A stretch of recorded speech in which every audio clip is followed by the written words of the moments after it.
Hi everybody, welcome to yet another video. So today we're having a look, it's a Sata Fest, well not quite a Sata Fest, but a Sata Fest light, I guess you would call it.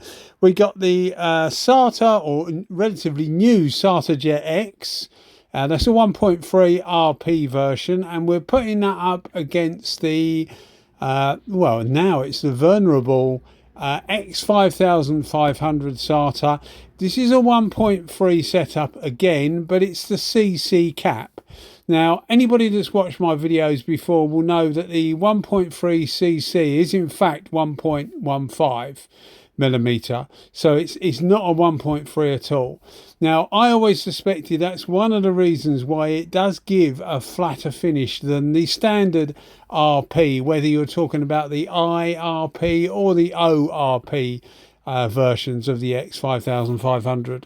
You need to modify your style with the X5500 in the CC version. You need to, well, you will find that you need to hold the gun closer to the panel than you normally would by about 20%, and you also need to decrease your speed because that tip is smaller. It does slow the gun down, but you are rewarded with some very good finishes. I was skeptical. I'll put a few links in the description to a standalone test of the JetX, a standalone test of the X5500 with the CC cap. And you can tell by what I say that I was quite surprised that this did actually make quite a difference. CC stands, as far as I know, for clear coat, so it's a designated clear coat gun. It won't suit the people that like to move fast because it just isn't that fast, and nor is the X5500, even in 1.3 with the O version. It's not as fast as the 1.3 RP 5000 Sata. So if you're a die-hard 5000 Sata lover, you probably wouldn't like any of these because they're just not quite fast enough. Although, as I say, you are rewarded with a really good finish. So we start off with the JetX. As you can see, I'm warming the clear coat up. I often give a disclaimer, effectively. Warming the clear coat up really does help, so I'll put a link in the description. You'll see the difference it makes to the viscosity of clear coat, and it just helps it flow out better. But doing it by microwave, I'm sure, isn't a good thing. Somebody said the other day, which I'm going to do, I've got a vinyl cutter that I use to make decals and things, so I'm going to cut a thing out and put it on the front of the microwave. Hopefully I can still see through it, but put it on the front of the microwave that says do not try this at home, it's not recommended, I do not recommend it, etc., so that I don't have to keep saying it. But till that sign's on there, I guess I will. But I don't recommend you do it, but it does work really well for me. I tend to find about 10 seconds per 100 milliliters, depending on ambient temperature, seems to work fine. So on to the JetX. So the JetX, as I say, is a relatively new gun. I've only had this about 3 months now, maybe slightly less. Yeah, about 3 months, I think. I'm reasonably happy with it. I know that there's quite a few, I mean, it may have been blown out of all proportion, but I know there are a few problems with this. Straight out the crate, you'll notice that the adjuster for the air, which is at the bottom, a la the DV1 DeVilbiss, it is very stiff. It's not particularly, considering the price of the gun, it's not a particularly classy way of doing it. It is smooth, but it is very stiff, and in use it only gets stiffer and stiffer. So that's something that has been noted as a problem. But more of a problem with the digital ready gun, so it's the one that's capable of taking the Adam 2 gauge. The docking system at the back, it's literally just a piece of plastic held into the body. The body is aluminium. I think somebody said that the body was a composite. It's not a composite, it's aluminium. It's an alloy, sure, but it's not a composite body. It's a piece of composite plastic that's sat inside the aluminium body, and inside it houses a spring and a ball, and that ball is effectively the seal against the plastic, and that's what gives the gun the seal from the air inside reaching the gauge. When you put the gauge on, that ball retracts slightly because the gauge pushes it out, and it allows the air through to the gauge so that the gauge can read. That's how it actually works. And what's been happening is the ball and spring, and there's like a brass retainer in there as well, has been falling back into the gun, and the trigger locks. And the only reason the trigger is locking is because the spring and the ball gets caught up inside the gun, and the trigger won't retract. So that's what's happening, and of course the gun will leak. The gun will leak air. Apparently Sata are working on a fix, so I'm really worried that if you've got a gun that's over a year old and it starts to get a problem, they're going to turn around and say it's your problem, not ours, which really isn't right. Certainly in the UK, Sale of Goods Act would probably give you some protection against that, because a warranty effectively is worth nothing. It's just whether the goods are of merchantable quality, and a quality that's fitting of a price tag of £600 or £700, and something that lasts a year and a half under normal use wouldn't be classed like that. Anyway, enough of my consumer rights campaigning. So, performance of the gun. When I first used the gun, I equated it to being like giving a similar finish to the CC, but at a faster speed. And I still hold true to that to a certain extent. And it is only trying these things back to back, everything else the same, that you start to realise that there is a slight difference. And I still think the CC actually gives it a better, flatter finish than the JetX. Now, they may well come out with a JetX CC version, or you may well find that if you use a 1.1 JetX, you get just as good performance as you do with the Sata 1.3 CC version on the X5500. So I'm sure there's more to come from this gun, as well as, you know, fixing the problems that it's got. I'm sure there is more to come, but there's no doubt it is quite an accomplished spray gun. It's a very, very good spray gun to use. I'm quite spoiled, and people who watch the channel will know that I'm actually quite spoiled in that I've got quite a few guns, and there's a few manufacturers these days that are sending me guns to try. So I do get a lot of different spray guns now to actually play with and to try and to compare, and doing these back to back really does help me decide which one is better, because you can use them doing whatever you're doing and you get an idea in your head about how one performs. None of them are bad, to be fair, so you know it's just small details that you would notice, and you only really notice that back to back. And as I say, trying these two back to back, I found that I think the Sata CC in this particular test actually gives a slightly better finish. Although I think you will agree, when you see at the end, both of them give a really, really good finish. All the stuff you see is off the gun. This is obviously straight after it's been done, you know, so you're not going to be able to cut polish or anything like that. Clear coat we used for this, obviously the same for both guns, is a Meyer 0300. I've still got some left of the 0300. It's been replaced by the 0320 now, and I've heard different people that used to use the 300 say that they don't like the 320 as much. So I actually bought some of the 0300 in advance. I bought a few 5-litre tins of it because I really like it, and I didn't really want to take the chance on the 320. I mean, I will do one day, I guess, but not at the moment.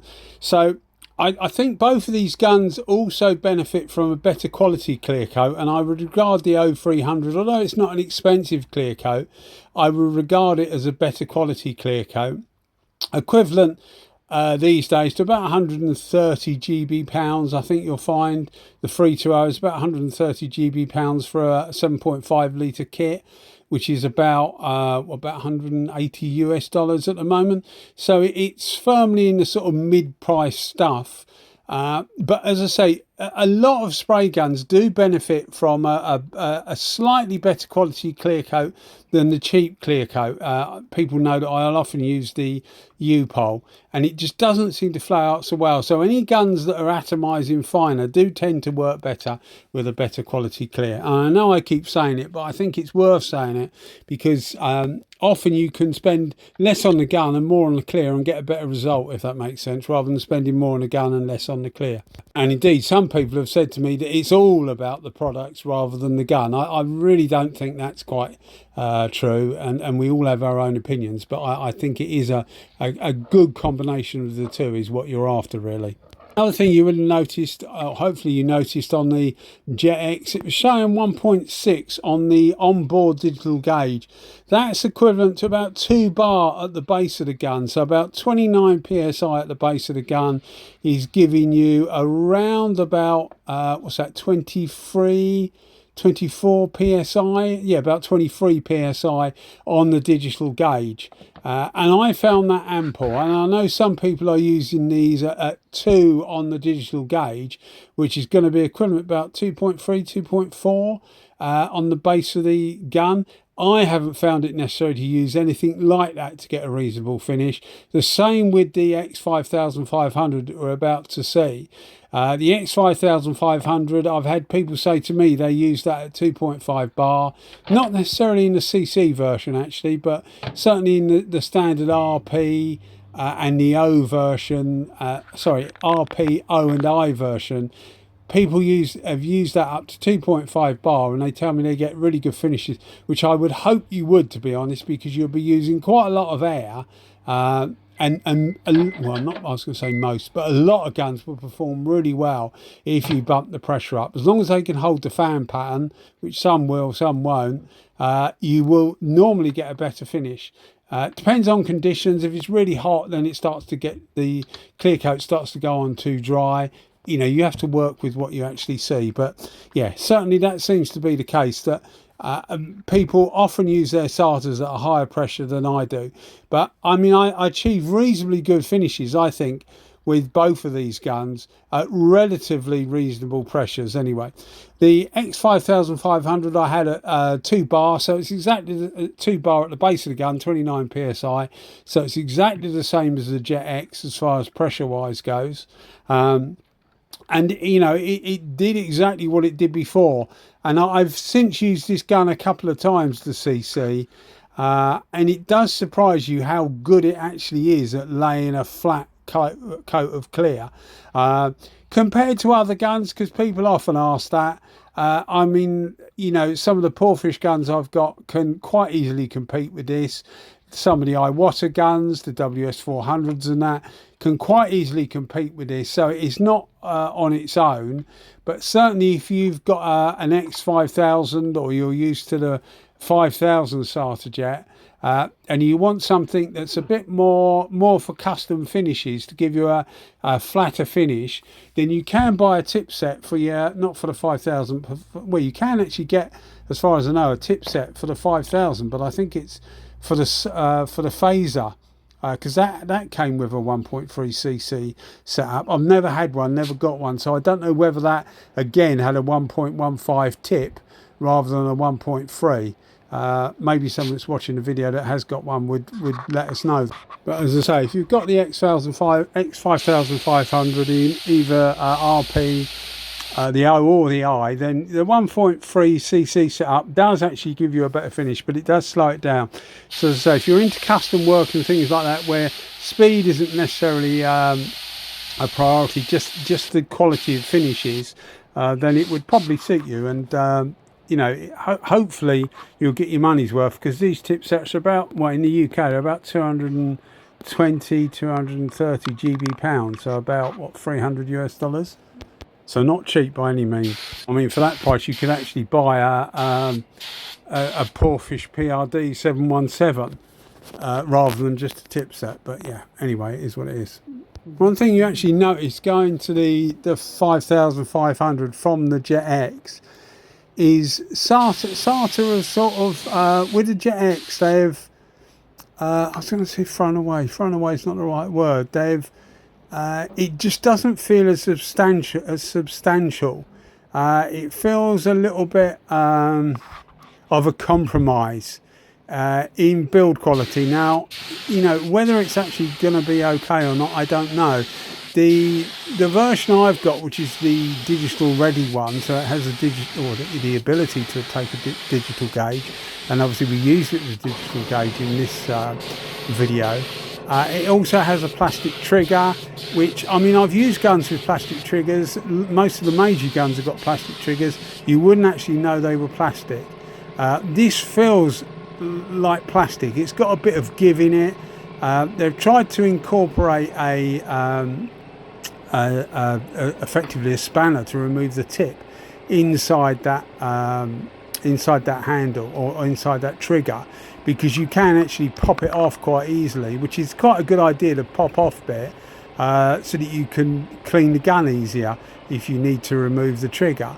But it's a bit of a compromise on the actual feel of the gun, because it just feels a little bit flimsy, and when you try and use it as a spanner, it's fine for doing it up. When you try and undo it, it just seems to flex too much to me, so I just use the spanner that's provided with it. It's just another sort of thing that makes you think that they've sort of dropped their guard a little bit as far as build quality goes. You know, it could well be a personal feeling. You could find that they'll fix the few problems that they've got, and these things last years and years and years. But when you get hold of the X5500 straight after the JetX, you do feel with the second gun that you've got more of a Sata gun in your hand. So I mean, it's a bit brave, really, sort of breaking away from the original Sata look, or certainly from the 5000, and as I say, going on to the 5500 look and feel. So it is quite brave to break away from it, but I don't feel it's actually succeeded that well, to be fair. It just gives you a bit of a feeling of more fragility with the JetX. The same as with the gauge. I haven't got the original Adam gauge set up on my 5000. I've just got the digital gauges with in the handle, so the reading you get at the bottom is exactly the same as the reading in the handle. So I can't say whether the Adam 2 is the same quality as the Adam 1. Hopefully it's not as good, because that means the Adam 1 is probably not particularly good either, or doesn't feel particularly well made. For example, the gauge on the ANI Skull, or Neutronic, they've actually got a Tronic out. That digital gauge, that pops on and off like the Satajet one, but it really doesn't seem to involve any dramas with that. It seems to work really well, and it just seems to be better made than the Sata, yet it's a lot cheaper. So obviously, going on to the CC, which we've just been using, you see that tip there. It is actually much smaller than you would expect it to be, but it is capable of really good finishes. But certainly, if I could buy again, I would buy a JetX, but I would buy it in the non-digital version, because apparently that has a normal trigger, and I think you would probably be less disappointed. No, disappointed is probably the wrong word. You'd be less critical of the changes in design compared to the new one. But as you can see, the original CC, or say the original, the 1.15 cc version of the 5500 is capable of a superb finish. It really is a superb finish, and it is, in my opinion, better than the finish I can get with a JetX. Another reason for using these two panels is that you try and get as good a finish as you can, and please remember that both of these, often when we do these panels, we literally sand the clear down and then put another coat of clear on top, because that's what we're doing testing the gun. And what you're getting with this is actually a clear over base, because I did change the colours. So it is genuinely a proper paint job, for want of a better word, in that it's gone over base coat, not over clear coat. So in theory, if you did a flow coat, you should get a slightly flatter finish. You can see the CC actually gives you a bigger pattern. Not always the best for clear coat, but I think it actually works really well on that gun. As I say, it slows it down. It's like a WS 400 really, or the PRD 717, and it atomizes really fine for a reasonable sized eye pattern fan, and you just have to take your time, but you're rewarded with really good results. So on the left here is the JetX, and I think you'll agree it's come out really nice. As I say, it's a clear over base, not a flow coat, so it will never be quite as flat. But I mean, well, I'd say I would be happy. I was happy with the results for both of these, but if you were absolutely critical, I would say the CC actually does give a slightly better finish. But we're talking really small differences here. It's very different. I'm quite surprised how many people actually ask me for advice of what guns to buy on Instagram, Facebook, on here. It really is a lot of people. So I do really try and take the responsibility I have in guiding them to the right tool quite highly, really. So I really do try and make sure I'm giving them the right information. And when there are such small differences, it really is a case of finding out what would better suit them rather than what suits me, if that makes sense. And obviously having access to all the guns does make it easier for me to make that judgment, really, and to guide people. So I get why people ask. It just surprised me how many people actually do ask. Anyway, guys, coming to the end of the video, I think you'll agree both the guns did a fantastic job. So yeah, I'm happy with either of them, but I think the X5500 would take my vote. Well, it does take my vote. Anyway, guys, thanks always for watching. Cheers. Bye bye.